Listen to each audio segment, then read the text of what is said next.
Hey everybody, this is Andrew with Apex Cards. A little different video today. Obviously, if you buy millions of cards in a storage locker, it would make sense to sell them. And that is the big problem with buying cards, selling cards. Obviously, you've got to list them. You got to list them somewhere, right? eBay probably, of course, is the biggest marketplace. And so I list a lot of cards on eBay. Probably have 3,000 listings up at the moment, and plan to scale on up to 4, 5, 6, maybe even 10,000 by the end of the year. But it takes time. It takes time to list these things, and it's a difficult thing to do. So I wanted to show you a little piece of software and my process for listing a large amount of cards. So these cards here, this is 50 cards. This is like some premium basketball cards. This came from the storage locker collection. I have a previous video where, I was sorting this stuff out. This is like,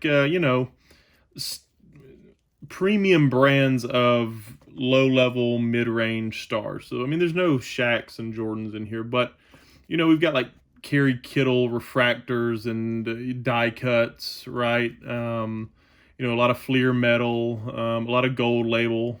Some interesting stuff. Basically, all of these are either inserts or chrome cards or high-end brands. So this is 50 of them here. And so this software is called Kronocard. It's made by a company called Chronosio. They're fairly easy to track down, and a lot of people use them. You probably have seen their listings before on eBay, or somebody who is listing with the software on eBay. You probably bought from them before. But the beauty of this software is that you can scan 50 cards in relatively quickly. I'm about to do it. And then you can send the cards over to their AI service that will try and identify the cards for you. Is it 100% correct? No, it's maybe 75% correct, especially with a stack like this, but it gives you enough of a head start to make things easy. So anyway, I just wanted to show you the process, what it looked like to scan the cards, and also tell you a little bit about this scanner here. So I've bought a lot of scanners trying to solve this problem. This is probably the best one. So this is an Epson DS10, and it'll get the job done. So the only issue you have to know about with this scanner is that once you buy it, there is a little piece of metal back in here, which is no longer there, that you have to take off. If you don't take it off, it will scratch thicker cards. You find that out the hard way, or you watch this video and just heard it from me. But I'm going to go ahead and scan these and show you how it works. But basically, I've got everything set up. It takes a few seconds to set it up. You drop in a card, and we're going to go quick. And notice I don't drop all of the cards into the feeder. The scanner, all scanners really have a kind of a difficult time scanning things that are of different thicknesses, such as cards and different card stocks.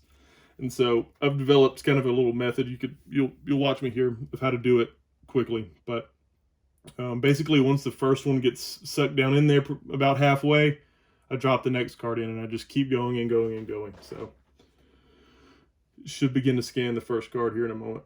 And it's pretty quick. So here we go. One down, and 2 on the way. So anyway, the cards are being scanned at 600 DPI, just like a really high resolution, which is of course what you want. And the beauty of this scanner is that it has some basic settings that allow you to go in there and put a margin around the card. And not a fake margin either. It will literally scan, a 1/4 inch around the card. So people who are buying the card can properly see the edges of the card. This is a pretty reliable scanner. It almost never jams. It will have some trouble if you try to put something really thick through it. I mean, you got to know, after you've scanned a couple hundred cards, you'll see what's going on. But you can see these are fairly thick stock cards, and it has no problem with them. So like Topps Finest, Panini Prism, not going to be any issues. And if there are some issues, you just delete the card from Kronocard and try scanning it again, and usually it'll work itself out. But you know, if you have like a thick patch card, oftentimes this scanner just can't handle it, and you got to end up taking a picture with your iPhone or going that route. But it's pretty good overall. So I know I mentioned the AI grading some, or the AI. You think I'm talking about HGA there for a second? The AI identification of cards that go through Kronocard. It's pretty interesting. It's definitely not 100% correct. But it does a good job. It almost always correctly identifies the player, almost always correctly identifies the year. Sometimes it's off on the set.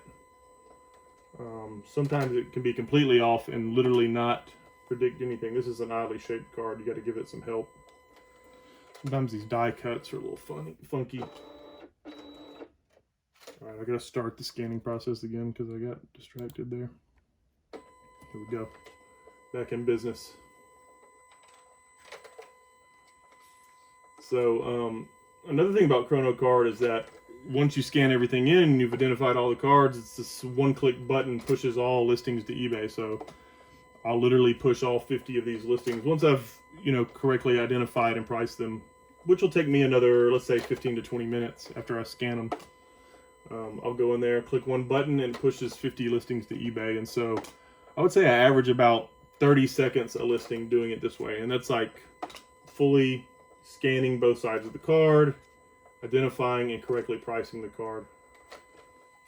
Sometimes you got to go in and do some like editing of the eBay listings, but you do it all in bulk anyway. Like I'll put in a custom SKU for this group of cards, so I can easily identify them in my you know, storage system. And oftentimes you can add some other item specifics to the cards, which Kronocard won't fill in.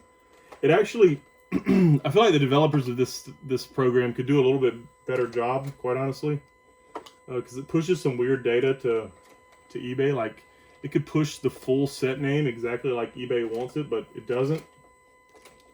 So that's a little annoying when it could easily do that, right? Like it could push 2007 tops, right? Instead it'll just push tops as the set name.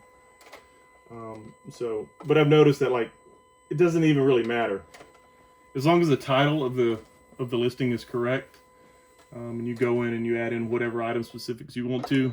It's more or less will work just fine. But as you can see, I've started this video before I started scanning, and we're like almost at 8 minutes. So I scanned those cards probably in, I don't know, 5 minutes.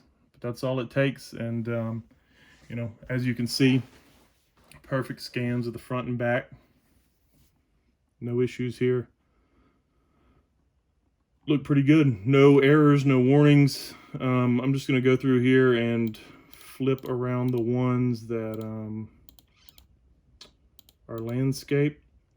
Make sure that they are oriented correctly, which is easy to do. And then I'll save these and send them to the AI service to identify them. And it takes, I don't know, 5 minutes. I guess it sends the images of the card out to some server, and the identification is done on that server. And then the data comes back to, you know, the local client here, this installation of Kronocard, and it fills in all the info. Let's see, is there anything else I need to rotate here? Let me just get a good look at this list here. Here's one. I'd rather do it right the first time. There we go, fix that. This is still incorrect. This is incorrect.